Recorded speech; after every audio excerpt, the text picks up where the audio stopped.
ਪਿਆਰੇ ਬੱਚਿਓ, ਸਤਿ ਸ਼੍ਰੀ ਅਕਾਲ। ਅਸੀਂ ਕਰਨ ਜਾ ਰਹੇ ਹਾਂ ਤੁਹਾਡੀ 10ਵੀਂ ਜਮਾਤ ਦਾ ਪਾਠ ਤੀਸਰਾ, ਭਾਰਤ ਵਿੱਚ ਖੇਤੀਬਾੜੀ ਦਾ ਵਿਕਾਸ, ਭਾਗ ਚੌਥਾ।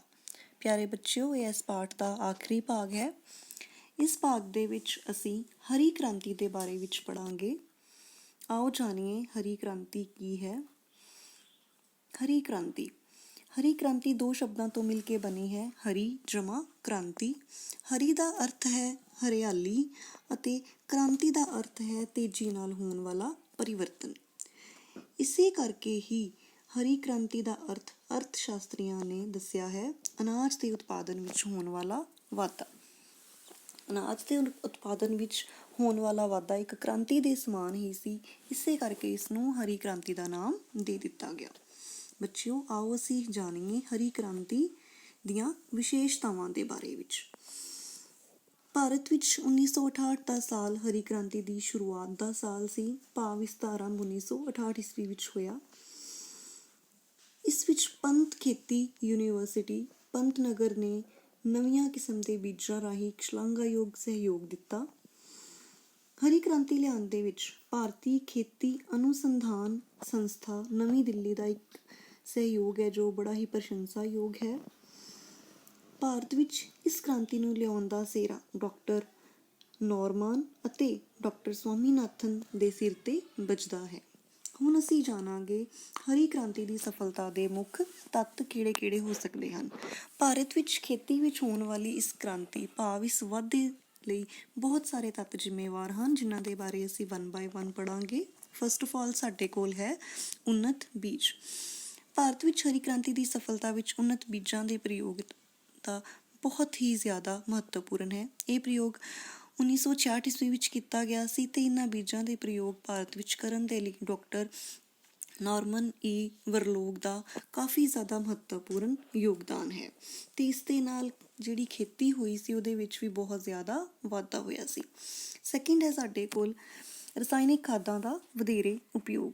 ਹਰੀ ਕ੍ਰਾਂਤੀ ਲਿਆਉਣ ਦੇ ਵਿੱਚ ਰਸਾਇਣਿਕ ਖਾਦਾਂ ਦਾ ਵਧੇਰੇ ਪ੍ਰਯੋਗ ਵਜੋਂ ਅਨਾਜ ਉਤਪਾਦਨ ਵਿੱਚ ਕਾਫੀ ਜ਼ਿਆਦਾ ਵਾਧਾ ਹੋਇਆ। ਉਸ ਤੋਂ ਬਾਅਦ ਹੈ ਸਿੰਚਾਈ ਦੀਆਂ ਵੱਧ ਸਹੂਲਤਾਂ। ਸਿੰਚਾਈ ਦੇ ਖੇਤਰ ਵਿੱਚ ਹੋਣ ਵਾਲੇ ਵਾਧੇ ਦਾ ਵੀ ਹਰੀ ਕ੍ਰਾਂਤੀ ਦੇ ਉੱਪਰ ਬਹੁਤ ਜ਼ਿਆਦਾ ਪ੍ਰਭਾਵ ਪਿਆ। ਸਰਕਾਰ ਨੇ ਸਿੰਚਾਈ ਸਹੂਲਤਾਂ ਦੇ ਲਈ ਬਹੁਤ ਜ਼ਿਆਦਾ ਪੈਸਾ ਖਰਚ ਕੀਤਾ। ਆਧੁਨਿਕ ਖੇਤੀ ਮਸ਼ੀਨਰੀ ਦਾ ਉਪਯੋਗ। ਭਾਰਤ ਵਿੱਚ ਖੇਤੀ ਯੰਤਰਾਂ ਵਿੱਚ ਤੇਜ਼ੀ ਨਾਲ ਵਾਧਾ ਹੋਇਆ, ਜਿਸ ਨਾਲ ਹਰੀ ਕ੍ਰਾਂਤੀ ਨੂੰ ਹੋਰ ਜ਼ਿਆਦਾ ਬਲ ਮਿਲਿਆ। ਕਿਸਾਨਾਂ ਨੇ ਟਰੈਕਟਰਾਂ, ਟਿਊਬਵੈੱਲਾਂ, ਕ੍ਰੈਸ਼ਰਾਂ, ਡੀਜ਼ਲ ਇੰਜਨਾਂ ਦਾ ਵੱਧ ਤੋਂ ਵੱਧ ਪ੍ਰਯੋਗ ਕਰਨਾ ਸ਼ੁਰੂ ਕਰ ਦਿੱਤਾ। ਨੈਕਸਟ ਹੈ ਵੱਧ ਸਾਖ ਸਹੂਲਤਾਂ।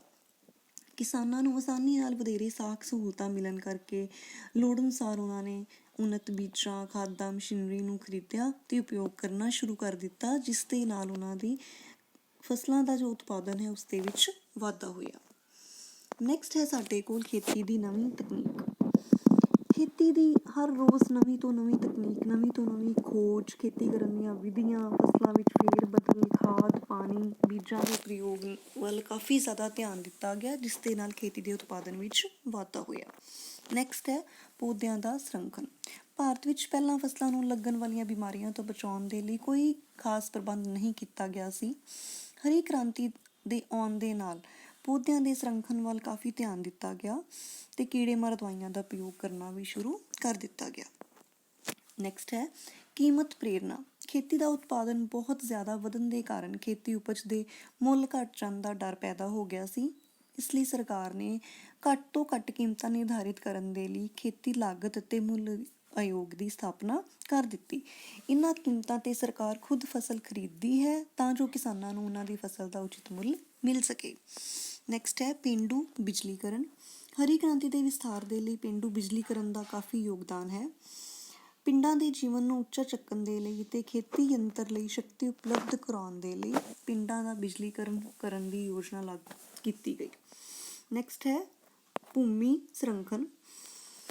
ਹਰੀ ਕ੍ਰਾਂਤੀ ਦੇ ਵਿਸਥਾਰ ਕਰਨ ਲਈ ਭੂਮੀ ਸੰਰਖਣ ਪ੍ਰੋਗਰਾਮ ਨੂੰ ਲਾਗੂ ਕੀਤਾ ਗਿਆ। ਇਸ ਦੇ ਦੋ ਉਦੇਸ਼ ਸਨ। ਇੱਕ ਤਾਂ ਭੂਮੀ ਦੇ ਕਟਾਅ ਨੂੰ ਰੋਕਣਾ, ਦੂਸਰਾ ਭੂਮੀ ਨੂੰ ਖੇਤੀਯੋਗ ਬਣਾਉਣਾ। ਇਸ ਦੇ ਨਾਲ ਖੇਤੀ ਦਾ ਖੇਤਰਫਲ ਵੀ ਵੱਧ ਗਿਆ। ਤੇ ਨੈਕਸਟ ਹੈ ਸਾਡੇ ਕੋਲ ਵਿਕਰੀ ਸੰਬੰਧੀ ਸਹੂਲਤਾਂ। ਕਿਸਾਨਾਂ ਨੂੰ ਪਹਿਲਾਂ ਆਪਣੀਆਂ ਫਸਲਾਂ ਨੂੰ ਉਚਿਤ ਮੁੱਲ ਨਹੀਂ ਮਿਲਦਾ ਸੀਗਾ। ਇਸੇ ਕਰਕੇ ਉਹ ਜ਼ਿਆਦਾ ਖੇਤੀ ਦੇ ਉੱਪਰ ਖਰਚ ਵੀ ਨਹੀਂ ਕਰਦੇ ਸੀ। ਪਰ ਹੁਣ ਖੇਤੀ ਉਤਪਾਦਨ ਦੀ ਵਿਕਰੀ ਵਿੱਚ ਕਾਫੀ ਵਾਧਾ ਹੋ ਗਿਆ। ਕਿਸਾਨਾਂ ਵੱਲੋਂ ਖੇਤੀ 'ਤੇ ਪਹਿਲਾਂ ਨਾਲੋਂ ਜ਼ਿਆਦਾ ਧਿਆਨ ਅਤੇ ਖਰਚ ਵੀ ਕਰਨਾ ਸ਼ੁਰੂ ਕਰਤਾ, ਜਿਸ ਨਾਲ ਸਾਡੇ ਕਿਸਾਨਾਂ ਨੇ ਜੋ ਇੱਕ ਨਵੀਂ ਚੇਂਜ ਲੈ ਕੇ ਆਂਦੀ, ਉਹ ਕੀ ਸੀ? ਹਰੀ ਕ੍ਰਾਂਤੀ। ਪਿਆਰੇ ਬੱਚਿਓ, ਇਹ ਸੀ ਹਰੀ ਕ੍ਰਾਂਤੀ ਦੀ ਸਫਲਤਾ ਦੇ ਮੁੱਖ ਤੱਤ। ਹੁਣ ਅਸੀਂ ਪੜ੍ਹਾਂਗੇ ਹਰੀ ਕ੍ਰਾਂਤੀ ਦੇ ਪ੍ਰਭਾਵ। ਭਾਰਤ ਦੀ ਅਰਥ ਵਿਵਸਥਾ ਉੱਪਰ ਹਰੀ ਕ੍ਰਾਂਤੀ ਦੇ ਬਹੁਤ ਜ਼ਿਆਦਾ ਪ੍ਰਭਾਵ ਪਏ। ਸਾਡੇ ਦੇਸ਼ ਦੀ ਅਰਥ ਵਿਵਸਥਾ ਨੂੰ ਇੱਕ ਨਵਾਂ ਆਧਾਰ ਮਿਲ ਗਿਆ, ਔਰ ਇਹ ਪ੍ਰਭਾਵ ਕਿਵੇਂ ਪਏ ਉਹ ਅਸੀਂ ਪੜ੍ਹਾਂਗੇ। ਸਭ ਤੋਂ ਪਹਿਲਾਂ ਤਾਂ ਅੰਨ ਸਮੱਸਿਆ ਦਾ ਹੱਲ ਹੋ ਗਿਆ। ਪਿਆਰੇ ਬੱਚਿਓ, ਜਦੋਂ ਉਤਪਾਦਨ ਜ਼ਿਆਦਾ ਹੋਏਗਾ, ਉਤਪਾਦਨ ਦੇ ਵਿੱਚ ਵਾਧਾ ਹੋਏਗਾ, ਤਾਂ ਅਲਟੀਮੇਟਲੀ ਕੀ ਹੈ? ਅਨਾਜ ਦੀ ਸਮੱਸਿਆ ਹਰ ਤਰੀਕੇ ਨਾਲ ਹੱਲ ਹੋ ਜਾਏਗੀ। ਹਰੀ ਕ੍ਰਾਂਤੀ ਦੇ ਸਿੱਟੇ ਵਜੋਂ 1967-68 ਅਤੇ ਉਸ ਦੇ ਪਿੱਛੋਂ ਫਸਲਾਂ ਦੇ ਉਤਪਾਦਨ ਵਿੱਚ ਬਹੁਤ ਜ਼ਿਆਦਾ ਵਾਧਾ ਹੋਇਆ। ਇਸੇ ਕਰਕੇ 1967-68 ਨੂੰ ਹਰੀ ਕ੍ਰਾਂਤੀ ਦਾ ਸਾਲ ਵੀ ਕਿਹਾ ਜਾਂਦਾ ਹੈ। ਨੈਕਸਟ ਹੈ ਪੇਂਡੂ ਰੁਜ਼ਗਾਰ ਉੱਤੇ ਪ੍ਰਭਾਵ। ਹਰੀ ਕ੍ਰਾਂਤੀ ਦੇ ਫਲਸਰੂਪ ਮਸ਼ੀਨਾਂ ਦਾ ਪ੍ਰਯੋਗ ਵੱਧ ਗਿਆ ਅਤੇ ਦੂਜੇ ਪਾਸੇ ਖੇਤੀ ਦੇ ਕੰਮ ਵੀ ਵੱਧ ਗਏ। ਮਸ਼ੀਨਾਂ ਦੇ ਪ੍ਰਯੋਗ ਨਾਲ ਇਹ ਡਰ ਜ਼ਰੂਰ ਸੀ ਕਿ ਬੇਰੁਜ਼ਗਾਰੀ ਵਧੇਗੀ, ਪਰ ਫਸਲਾਂ ਦੀ ਪੈਦਾਵਾਰ ਜ਼ਿਆਦਾ ਹੋਣ ਕਰਕੇ ਮਜ਼ਦੂਰਾਂ ਦੀ ਮੰਗ ਵੀ ਹੋਰ ਵੱਧ ਗਈ, ਅਤੇ ਜਿਸ ਦੇ ਨਾਲ ਪੇਂਡੂ ਲੋਕਾਂ ਨੂੰ ਵੀ ਰੁਜ਼ਗਾਰ ਮਿਲ ਗਿਆ। ਨੈਕਸਟ ਹੈ ਅਨਾਜ ਦੇ ਆਯਾਤ ਵਿੱਚ ਕਮੀ। ਹਰੀ ਕ੍ਰਾਂਤੀ ਦੇ ਸਿੱਟੇ ਵਜੋਂ ਭਾਰਤ ਦੇ ਅਨਾਜ ਦੇ ਆਯਾਤ ਪਹਿਲਾਂ ਨਾਲੋਂ ਘੱਟ ਹੋਣ ਲੱਗੇ। ਹਰੀ ਕ੍ਰਾਂਤੀ ਸਾਹ ਲੈਣ ਦਾ ਸਮਾਂ ਹੈ, ਇਸ ਕਰਕੇ ਅਨਾਜ ਦੇ ਆਯਾਤ ਵਿੱਚ ਕਾਫੀ ਜ਼ਿਆਦਾ ਕਮੀ ਆ ਗਈ। ਨੈਕਸਟ ਹੈ ਉਦਯੋਗਾਂ ਦਾ ਵਿਕਾਸ। ਹਰੀ ਕ੍ਰਾਂਤੀ ਦੇ ਕਾਰਨ ਉਦਯੋਗਾਂ ਦੇ ਵਿਕਾਸ 'ਤੇ ਕਾਫੀ ਜ਼ਿਆਦਾ ਪ੍ਰਭਾਵ ਪਿਆ। ਰਸਾਇਣਿਕ ਖਾਦਾਂ, ਟਰੈਕਟਰ, ਡੀਜ਼ਲ ਇੰਜਨਾਂ ਆਦਿ ਦੇ ਕਾਰਖਾਨਿਆਂ ਦੀ ਸਥਾਪਨਾ ਵਿੱਚ ਵੀ ਵਾਧਾ ਹੋਇਆ। ਨੈਕਸਟ ਇਜ਼ ਕੀਮਤਾਂ 'ਤੇ ਪ੍ਰਭਾਵ। ਕੀਮਤਾਂ ਵਿੱਚ ਖਾਸ ਤੌਰ 'ਤੇ ਖੇਤੀ ਪਦਾਰਥ ਦੀਆਂ ਕੀਮਤਾਂ ਵਿੱਚ ਕਾਫੀ ਜ਼ਿਆਦਾ ਵਾਧਾ ਹੋਇਆ ਪਹਿਲੇ, ਲੇਕਿਨ ਹਰੀ ਕ੍ਰਾਂਤੀ ਦੇ ਸਿੱਟੇ ਦੇ ਵਜੋਂ ਇਹ ਵਾਧੇ ਦੀ ਰਫ਼ਤਾਰ ਕਾਫੀ ਜ਼ਿਆਦਾ ਘੱਟ ਗਈ ਸੀ। ਨੈਕਸਟ ਹੈ ਸਾਡੇ ਕੋਲ ਬੱਚਿਓ ਕਿਸਾਨਾਂ ਦੀ ਖੁਸ਼ਹਾਲੀ। ਹਰੀ ਕ੍ਰਾਂਤੀ ਦੇ ਸਿੱਟੇ ਵਜੋਂ ਕਿਸਾਨਾਂ ਦੀ ਹਾਲਤ 'ਚ ਕਾਫੀ ਜ਼ਿਆਦਾ ਸੁਧਾਰ ਆਇਆ। ਉਹਨਾਂ ਦਾ ਜੀਵਨ ਪੱਧਰ ਪਹਿਲਾਂ ਨਾਲੋਂ ਕਾਫੀ ਜ਼ਿਆਦਾ ਉੱਪਰ ਉੱਠ ਗਿਆ। ਲਾਭ ਦਾ ਪੁਨਰ ਨਿਵੇਸ਼।